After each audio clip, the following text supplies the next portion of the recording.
E aí galera, tudo bom com vocês? Como é que vocês estão? Espero que tudo bem, acompanhando as videoaulas, conseguindo compreender os conteúdos, né? Da melhor forma possível, dentro da medida do possível, né? Já que a gente está vendo essas aulas remotas, né? Mas é a maneira que a gente tem de continuar seguindo o nosso ano letivo, apesar da pandemia, apesar do isolamento social, né? Que é uma medida importante, a única medida até agora, né? Indicada pelos cientistas para a gente conseguir frear o número de contágios, consequentemente o número de mortes, até que seja possível o desenvolvimento de um tratamento, de medidas alternativas que não sejam isolamento, né? A mais segura é ficar em casa mesmo, se cuidar e evitar de pegar a doença, e consequentemente evitar de passar para outras pessoas, né? Porque às vezes a pessoa pega a doença, não tem sintoma nenhuma, mas aí passa para outras pessoas, e outras pessoas têm sintomas, algumas podem morrer, né? E com a vida das pessoas não se briga, nem com a nossa, nem com a vida das outras pessoas a gente brinca, certo? Então vamos continuar aqui as nossas aulas, né? Então a gente entrou no reino das plantas, então começamos vimos lá um pouco sobre o processo, a história evolutiva das plantas, né? Como as plantas surgiram, então lá aquela ideia lá do embrião, se desenvolve, fixa ao corpo da mãe, materno, né, da mãe, sendo nutrido, né, pelo corpo materno até seu desenvolvimento embrionário, né, os primeiros estágios de desenvolvimento embrionário, né, isso é uma característica que diferencia as plantas das algas, por exemplo, o surgimento desse embrião fixo ao corpo materno, dependente do corpo materno. Vimos lá os principais grupos, né, as divisões, né, possíveis que podem existir nas plantas. Então as plantas avasculares e as plantas vasculares, né?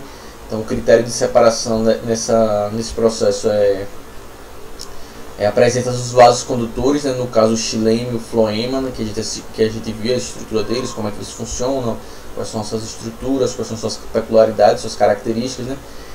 Mais pra frente a gente fala mais sobre eles, né?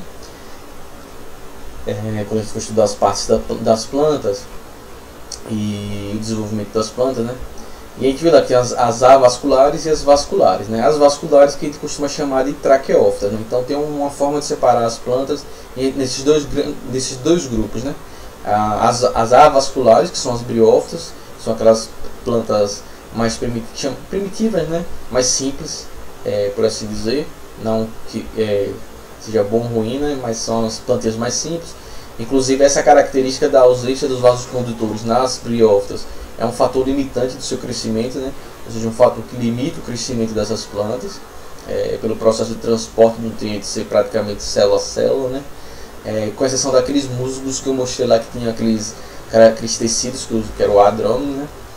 Os adrôminos, que seriam tecidos, muito provavelmente tecidos que deram origem aos vasos condutores, o xilema ou o floema, né? Mas a maioria delas não tem vasos condutores, e as que tem são esse vaso condutor que é bem primitivozinho também, que é bem simples, certo?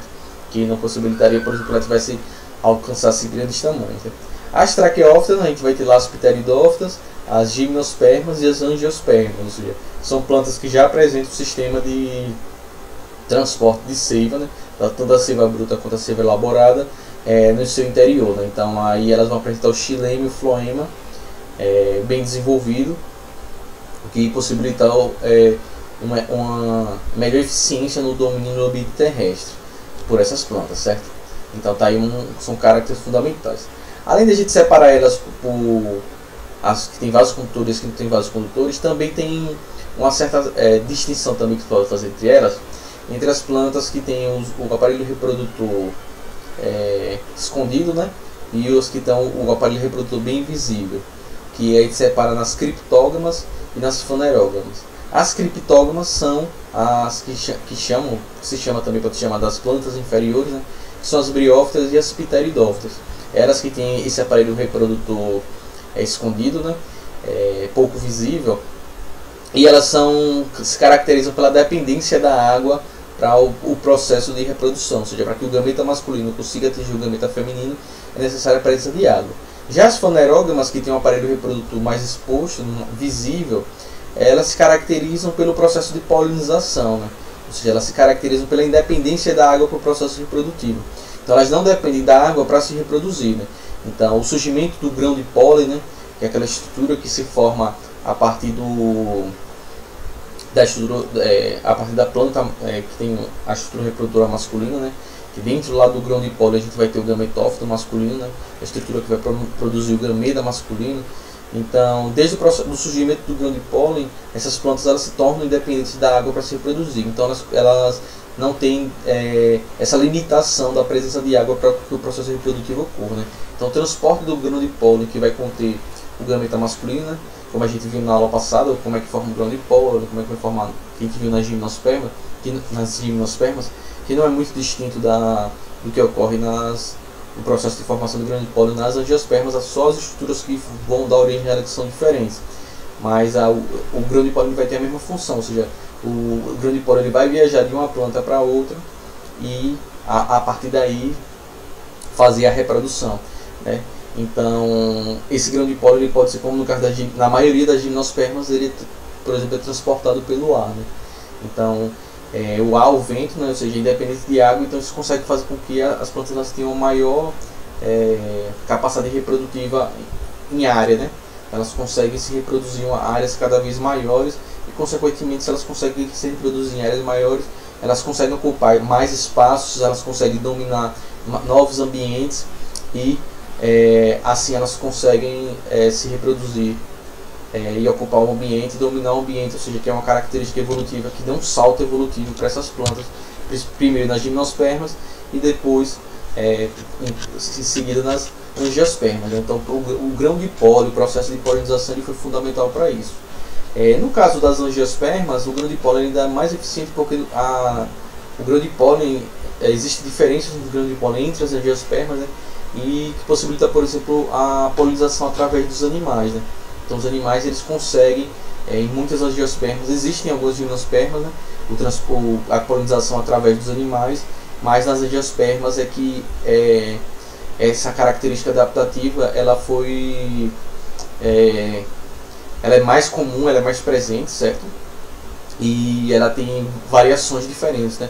Então tem polinização feita por insetos, por aves, por mamíferos, como morcegos, pelo vento também tem, mas o arranjo de polinização, de mecanismo de polinização nas angiospermas, que é o último grupo de planta que a gente vai começar a estudar hoje, ele é muito maior, né? Então ela tem muito mais tipos de polinização e muito mais tipos de polinizadores, variando de uma espécie para outra espécie.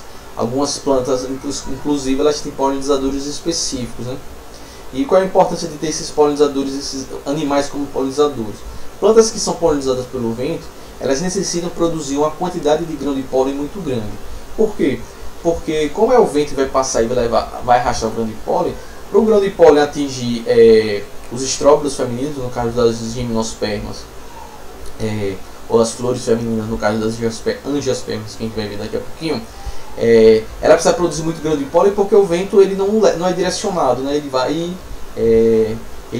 O vento não tem a intenção de levar o grão de pólen masculino até o grão de pólen, né? Que vai levar o gameta masculino até, por exemplo, o estróbilo feminino, ou seja, ele não tem essa direção, o estróbilo masculino para o estróbilo feminino. O vento passa e ele vai carrear, ou seja, ele vai arrastar o grão de pólen para todas as direções, né? Então a planta ela precisa produzir muito grão de pólen para que nesse transporte aleatório feito pelo vento aconteça a chance do grão de pólen atingir o aparelho reprodutor das plantas femininas, né? Ou atingir a estrutura feminina, seja de plantas hermafroditas, né? Que tenham tanto masculino como feminino. Mas por isso que ele precisa produzir muito grão de pólen, porque o vento vai lançar aleatoriamente muito desse grão de pólen, vai se perder, mas ela precisa produzir muito para ter a chance de atingir o aparelho reprodutor feminino. Já as plantas que são polinizadas por animais, não. Elas podem produzir menos grão de pólen, por quê? Porque como o animal ele vai indo de uma estrutura feminina de uma estrutura masculina para uma feminina, ou seja, ele fica indo de uma flor para outra, para coletar o néctar, para se alimentar, o que acontece? Como eles vão indo dessa forma direcionada, ou seja, ele tem esse transporte direcionado de grão de pólen, ele vai direto, ou seja, não é aleatório, né? Então essas plantas elas produzem menos grão de pólen porque quando ela vai ser polinizada por um animal, é certeiro que o animal ele fica indo de uma flor para outra ao longo desse processo. Então o animal ele vai transportar esse grão de pólen. Então ela não precisa gastar energia para produzir tanto grão de pólen, porque ela tem esse processo mais eficiente, certo? Já que os animais eles ficam indo de uma flor para outra, né? Então ela não precisa produzir tanto grão de pólen em tanta quantidade. Então plantas polinizadas pelo vento, elas precisam produzir muito grão de pólen, porque o processo de polinização é aleatório, né? E plantas que são polinizadas por animais, elas podem produzir menos grão de pólen, ou seja, gastar menos energia na produção de grão de pólen, porque a polinização dela é direta, né? Ou seja, um animal ele vai indo de uma flor para outra e realizando esse processo, certo? As angiospermas, que é o que a gente inicia hoje, que é o último grupo de plantas, né? Que a gente vai começar a falar nessa videoaula, elas são as plantas que são, hoje em dia, elas são as plantas que são evolutivamente, elas são as mais bem sucedidas entre todos os grupos de plantas. Ou seja, a maior diversidade de plantas está dentro do grupo das angiospermas, ou seja, o maior número de espécies de plantas. Então, se a gente pegar todas as plantas que existem e for comparar o número de espécies, as espécies de angiospermas são as que têm em maior quantidade. Elas conseguem viver em uma série de ambientes distintos, né? Então elas podem viver em ambientes aquáticos, elas vivem no ambiente terrestre, elas podem estar em vários tamanhos e estruturas diferentes. Então a gente tem as angiospermas arbóreas, né, que formam as árvores, ou seja, de grande porte, os arbustos, que são aquelas plantas angiospermas de menor porte, né, que tem mais ou menos a altura do tamanho de um ser humano médio, né. A gente tem as angiospermas gramíneas, né, ou seja, que formam as gramas, as plantas rasteiras. Então a gente tem vários tipos de angiospermas de várias naturezas distintas. E aí a gente tem desde plantas de vida livre, plantas angiospermas parasitas, a gente tem plantas angiospermas que parasitam outras plantas. A gente tem, que é diferente daquelas que a gente chama de trepadeiras, que é aquelas que crescem elas crescem se fixando em substrato, às vezes em outras plantas, às vezes em muros, né? Você já deve ter visto. Essas trepadeiras elas não são parasitas, né? Elas têm estruturas que a gente vai estudar mais para frente que faz com que elas se fixem, elas se prendam, né, nessas outras plantas, as estruturas elas cresçam dessa forma. Mas a gente tem angiospermas parasitas, ou seja, que parasitam outras plantas, né? A grande novidade evolutiva que elas apresentam vai ser a presença da flor e do fruto, ou seja, elas têm semente como as gimnospermas, mas elas características evolutivas para elas é a presença da flor, que é a estrutura que vai fazer a reprodução, né? E do fruto, que é fundamental para a dispersão das sementes. Então essas duas características são novidades evolutivas que surgem nas angiospermas que não existiam nas gimnospermas. Então elas compartilham os vasos condutores, elas compartilham aquela característica do esporófito ser a parte predominante, né? Com lá o gametófito masculino lá no grão de pólen, né? O gametófito feminino lá dentro do ovário, né? Na formação do óvulo, bem reduzido, né? Mas a diferença vai ser essa. Então, nas gimnospermas a gente tem lá os estróbilos, né? Que não são flores, né? Tanto o megastróbilo, o microestróbilo, né? O masculino e o feminino. Mas nas plantas a gente vai ter a presença das flores, que é a novidade evolutiva, e a presença dos frutos, né? Então, o registro fóssil assim, da angiosperma mais antiga é mais ou menos de 130 milhões de anos atrás, e acredita-se que mais ou menos há 100, 90 milhões de anos atrás foi o período em que as angiospermas elas se espalharam e elas dominaram quase todos os continentes, né? A gente tem cerca de 235 mil espécies de angiospermas aqui no Brasil, catalogadas até o momento, né? Sempre estão se encontrando novas espécies. E aqui no Brasil a gente encontra mais ou menos 40 mil dessas espécies, elas estão presentes aqui no Brasil, né? Você acredita que as angiospermas que a gente tem hoje em dia, as angiospermas modernas, elas são todas originárias de um único organismo, de um mesmo organismo, né? Então as angiospermas a gente diz que elas são um grupo monofilético, ou seja, lembra lá quando a gente está falando de classificação dos seres vivos, né? A filogenia, né, a classificação evolutiva dos seres vivos. Você acredita que todas as angiospermas que a gente tem hoje em dia, elas se originaram a partir de um mesmo ramo, ou seja, a partir de um mesmo ancestral. Então a gente diz que ela é um grupo monofilético, ou seja, um grupo que vem de uma mesma origem, né? A gente costuma separar as angiospermas entre as angiospermas monocotiledôneas e as angiospermas dicotiledôneas, né? As monocotiledôneas são aquelas que apresentam em sua semente um cotilédone, e as dicotiledôneas que apresentam dois cotilédones, né? Que são estruturas que vão dar origem às primeiras folhas das plantas, né? E também tem um papel nutritivo no processo de desenvolvimento embrionário. Mais para frente eu mostro, quando a gente for falar de semente, eu mostro e a gente fala um pouquinho dessas estruturas, certo? Dos cotilédones, né? Mas separado esses dois grandes grupos, né? Então aí a gente tem como exemplo todas essas plantas, mangueira, bananeira, né? Todas as plantas que têm fruto, que a gente conhece como fruto, né? São angiospermas, as gramíneas são angiospermas, coqueiro, certo? Com relação ao processo reprodutivo dessas plantas, né? A estrutura delas é bem similar à das gimnospermas. Quanto ao ciclo reprodutivo, né? O ciclo de vida delas, elas conseguem se reproduzir de forma sexuada por brotamento, por mecanismos que são de influência do ser humano, né? A formação de... como é que chama? De estacas, né? Se você corta um galho, planta ele desenvolve uma nova planta, ou seja, alguns mecanismos de reprodução assexuada, né? Algumas por intervenção do ser humano, né? Enxertia, você coloca uma planta, um pedacinho da planta em outra para criar uma variável. Mas elas naturalmente, muitas angiospermas, elas se reproduzem assexuadamente por brotamento, ou seja, cactos fazem isso, bananeiras fazem isso, né? Elas formam brotos, cópias delas, e assim se desenvolvem. Mas elas também têm um ciclo reprodutivo sexuado que é bem parecido com o das gimnospermas, né? As diferenças que a gente tem são aquelas que eu já falei um pouquinho agora no começo da aula, né? Enquanto nas gimnospermas o aparelho reprodutivo são os estróbilos, né? Ou seja, elas se reproduzem a partir dos estróbilos. Nas angiospermas, a estrutura reprodutiva são as flores, né? E a outra diferença é que enquanto as gimnospermas, as plantas, as sementes, elas ficam expostas nos estróbilos, né? Isso que a gente diz que são plantas de sementes nuas.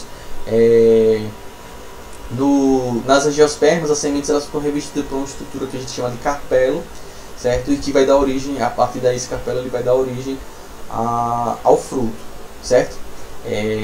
Então tem essas diferençazinhas aí que a gente consegue dizer, né? Mas a gente vai ver, eu vou mostrar para vocês, vão ver que os ciclos, o processo de formação lá das células generativas no grão de pólen, né?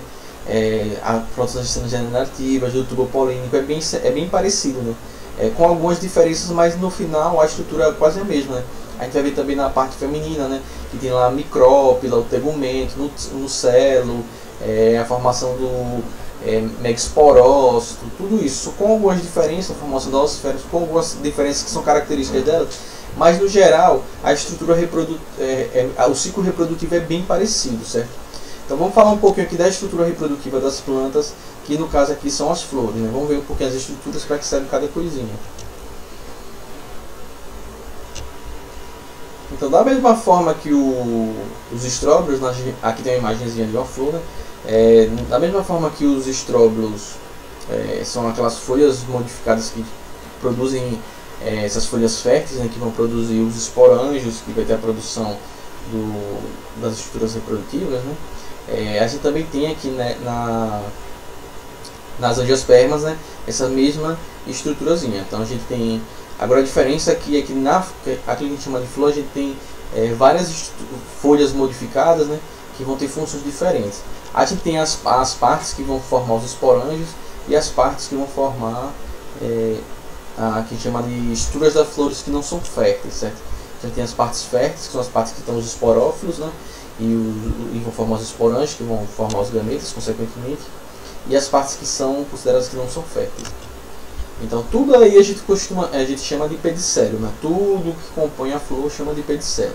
A gente tem os receptáculos florais, que são as partes que são de folhas especializadas, né?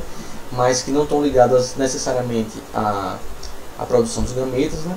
E a gente tem os elementos florais, né? Já os elementos florais são as estruturas que vão apresentar os esporângios, né? Ou seja, as estruturas que vão produzir os gametas. Então, tem aqui embaixo, certo, Kelly? Então vocês podem observar aqui o receptáculo floral, né? que é a parte onde vai se encaixar todos os elementos florais, certo? Então, receptáculo, né? O pedúnculo, que é essa estruturazinha que prende a planta, né? O caule. E o receptáculo floral é essa base aqui, então ele vai encaixar todos os elementos florais, mesmo aqueles elementos, os elementos que são férteis e os inférteis, ou seja, os elementos que vão formar os gametas e os que não vão formar os gametas, certo? Então, dentro dos elementos florais, a gente tem aqueles elementos que eles formam os macroesporos, eita, aqui, tranca a língua, que forma a estrutura que vai ter os esporângios, os megaesporófilos, os megaesporófilos que vão produzir o óvulo, né? E os microesporófilos que vão produzir o grão de pólen, que vão produzir o gameta masculino. Então, que estruturas são essas, né? O megaespóreo, os megaesporófilos, eu não consigo falar, é trancar a língua pra mim, trava a língua.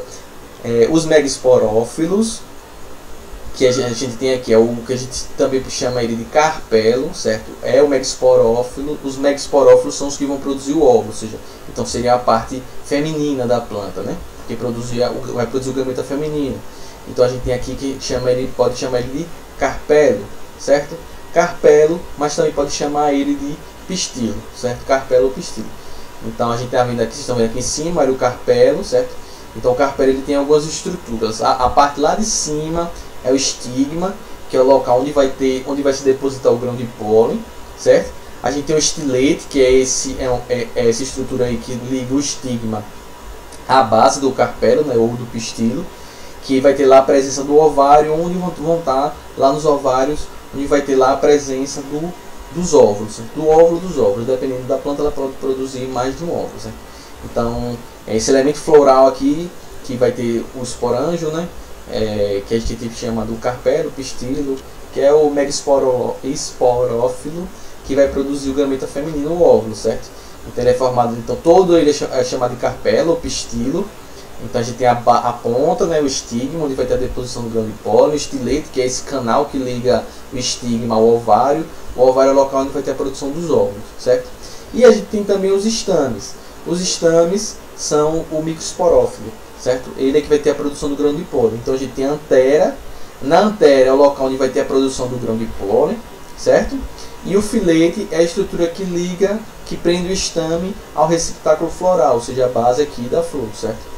Aqui é um caso coloquei aqui para vocês, o caso de uma flor que tem ambas as estruturas, tanto os estames quanto os carpelos ou pistilo, certo? Então essas plantas, tem plantas que têm flores que apresentam as duas estruturas reprodutoras, certo? Tanto a masculina quanto a feminina.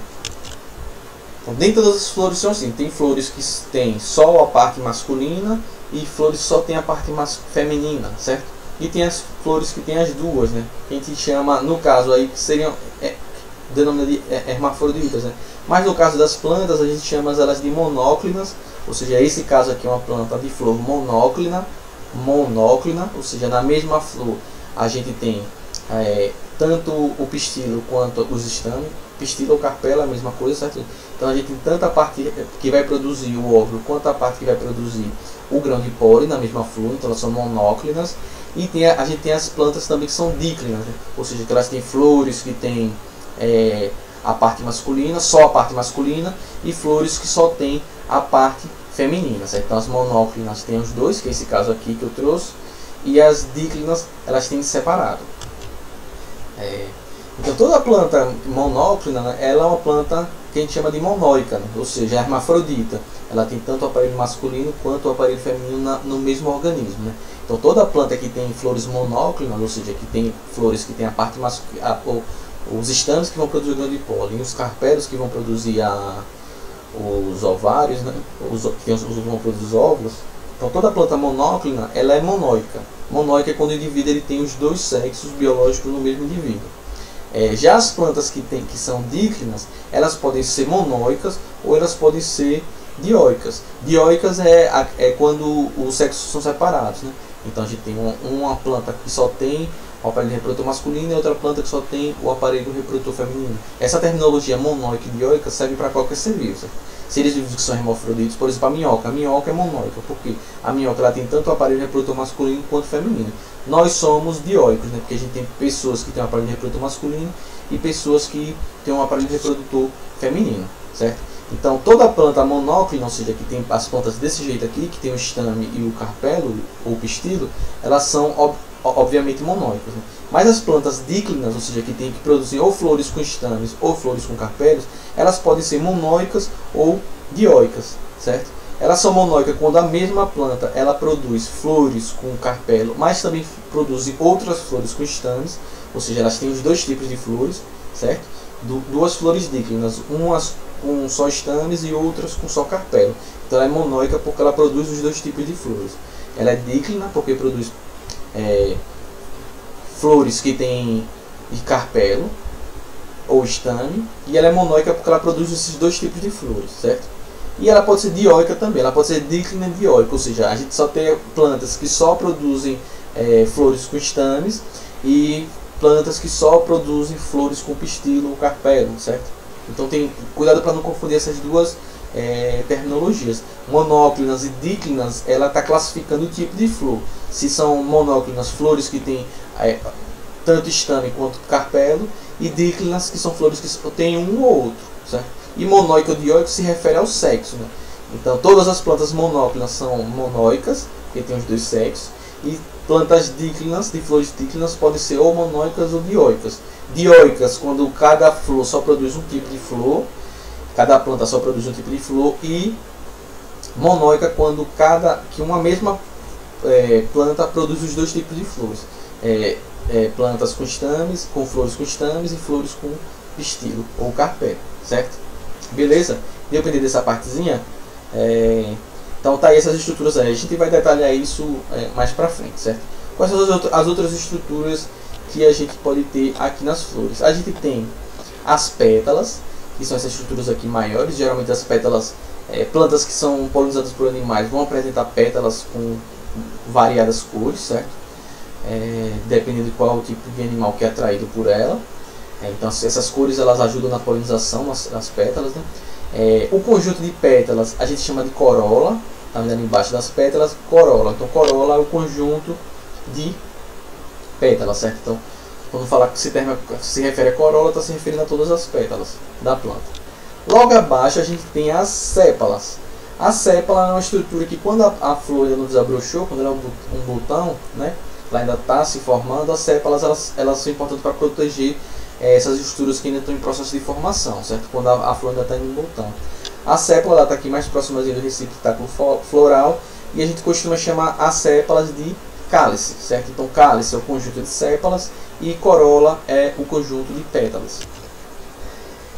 Em algumas plantas, as pétalas e as sépalas, a gente não consegue diferenciar ela batendo o olho, ou seja, elas têm a mesma cor, mesma textura, elas são muito parecidas. Aí nesse caso a gente chama elas de tépalas. Tépalas são pétalas e sépalas que são muito parecidas. Nesse caso não, a gente tem aí é diferente, certo? Então as pétalas, veja que as pétalas são de textura, cor diferente das sépalas, né? Mas tem algumas plantas que você não consegue diferenciar assim só olhando a sépala das pétalas. Elas têm a mesma cor, a mesma textura. Aí nesse caso a gente chama de tépalas. Então as tépalas são sépalas e pétalas que têm a mesma cor e a mesma estrutura, que não tem muita diferenciação, certo? Beleza? Outra coisa que é importante a gente destacar aqui é que quando a gente eu estou mostrando aqui que elas têm, por exemplo, essa plantinha aqui que tem são monóclinas, né? Elas têm tanto o aparelho masculino quanto o feminino. Elas não fazem, por exemplo, o processo de autofecundação. O que é esse processo de autofecundação? A planta ela não fecunda ela mesma, certo? As plantas, por que isso acontece? Porque isso não é bom? Porque quando a gente tem a fecundação cruzada, ou seja, as plantas uma planta diferente se reproduz com a outra, a gente aumenta a variabilidade genética das espécies, né? Então você aumenta o sucesso evolutivo das plantas quando você forma variabilidade genética, ou seja, diferenças genéticas entre organismos dentro de uma mesma espécie, certo? Por exemplo, é o caso do Covid-19. Tem gente que pega e não tem sintoma, tem gente que pega tem sintomas, tem gente que pega e morre. Por que isso acontece? Porque tem variabilidade genética entre os indivíduos da nossa espécie, né? A gente tem pequenas diferenças entre os organismos. Se fosse todo mundo igual, se não tivesse variabilidade genética, se o Covid matava todo mundo que pegasse, né? Isso é uma das explicações. Tem outros, mas é só para citar aqui da variabilidade genética. Então, as plantas, as monóclinas, né, que tem tanto antera e carpelo na mesma flor, ou mesmo as díclinas, mas que são monóicas, né, que tem os dois tipos de flores na mesma planta, elas acontecem em raros dos casos, mas na maioria dos casos elas não fazem autofecundação. Elas mesmo, por mais que elas tenham ambos os sexos na mesma planta, elas não, dificilmente elas fazem autofecundação, né, que é quando a planta fecunda ela mesma. Geralmente elas fazem fecundação cruzada, ou seja, uma planta fecunda a outra, certo? Então elas têm algumas estruturas, por exemplo, que vão algumas modificações que impedem isso. Se vocês olharem aqui nessa flor, a gente já consegue ver uma diferença clara, nítida, né, no caso. Veja que o carpelo ele é mais alto do que a antera. Eu falei lá que o grão de pólen ele precisa atingir o estigma, né, que é aquela partezinha lá de cima. Então, como a antera dessa flor ela é mais baixa e o carpelo ele é mais alto, então ele impede que o grão de pólen ele caia na parte do estigma e ela se autofecunde, né? Isso é um dos mecanismos que a planta tem, ou seja, às vezes a altura nas estruturas reprodutivas, às vezes o estigma se forma primeiro que o estame se forma primeiro que o carpelo, e aí impede, né? Ou seja, um fica maduro antes do outro e aí impede que ela se autofecunde. Nas plantas díclinas monóicas, ou seja, que tem as duas flores na mesma planta, às vezes, muitas vezes, primeiro se forma a flor masculina, quando ela se desfaz, aí depois que se forma a flor feminina. Ou seja, são mecanismos adaptativos que vão impedir que elas façam um processo de autofecundação, ou seja, para que elas cruzem com outras plantas e assim tenham um aumento da variabilidade genética. Tem casos de autoincompatibilidade genética, né? Então, mesmo que aconteça a autopolinização, né? Autopolinização, os gametas eles são incompatíveis, né? Então, ela mesmo assim ela não consegue se formar. Então, ela tem vários mecanismos para evitar isso, né? Essas plantas nas bases aqui dos receptáculos florais, eles produzem também o que a gente chama dos nectários, que são estruturas que produzem aquelas substâncias açucaradas que vão atrair os polinizadores, né? Então os polinizadores podem ser atraídos pela cor e pela busca desse nectário, que eles vão utilizar muitas vezes como alimento para poder se alimentar e a planta ganhar com o processo de alimentação, certo? Então tá aí as estruturas das flores, certo? Espero que vocês tenham conseguido entender. Na próxima aula a gente vai dissecar essas estruturas, principalmente os estames e os carpelos ou pistilhos, né? E para a gente ver um pouquinho das estruturas, como é que vão se formar as estruturazinhas, e vamos falar um pouquinho sobre a fecundação, a formação do embrião e formação da semente, e falar também dos frutos, certo? Espero que vocês conseguiram entender. Fiquem bem, se cuidem, né? Qualquer dúvida, vocês me mandem as dúvidas. Aí ao final do vídeo tem meu e-mail, tem meu Instagram, e também vocês podem entrar em contato via e-mail lá da plataforma. Então até a próxima aula.